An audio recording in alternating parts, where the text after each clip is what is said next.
Mon nom, c'est Guy Lajoie. J'ai fondé mon entreprise Décoration horticole Guy Lajoie en 1979. Bonjour, je suis Francine Robillard-Lajoie. Je suis gestionnaire de l'entreprise Décoration horticole Guy Lajoie, une entreprise spécialisée en réalisation d'aménagements paysagers et en entretien paysager également.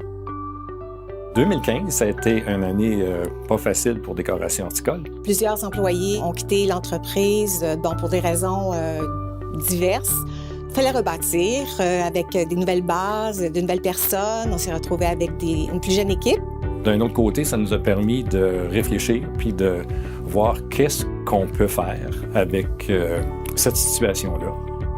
On a la philosophie que l'attitude des gens est au premier plan. Donc, au moment où on fait du recrutement, c'est super important de sentir que les personnes vont bien s'intégrer au groupe.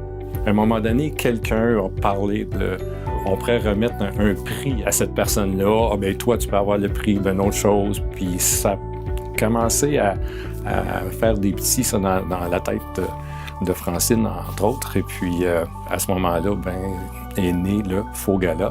Dès le début de la saison, on commence à en parler. Il y a un thème qui s'installe. Et ce qu'on veut, c'est mettre en évidence les qualités ou les particularités des individus qui travaillent au sein de l'équipe, parce qu'il n'y a pas personne qui échappe à un trophée là, lors du gala. Tout le monde en reçoit un. Et aussi, qu'est-ce qui est important, c'est qu'après le gala, les employés en ont parlé pendant plusieurs jours, puis même on en parle encore, puis on est rendu au mois de novembre. On a notre trophée Monsieur ou Madame Sécurité de l'année. En fait, c'est une façon aussi d'amener d'une façon plus légère, si on veut, l'importance des règles de sécurité.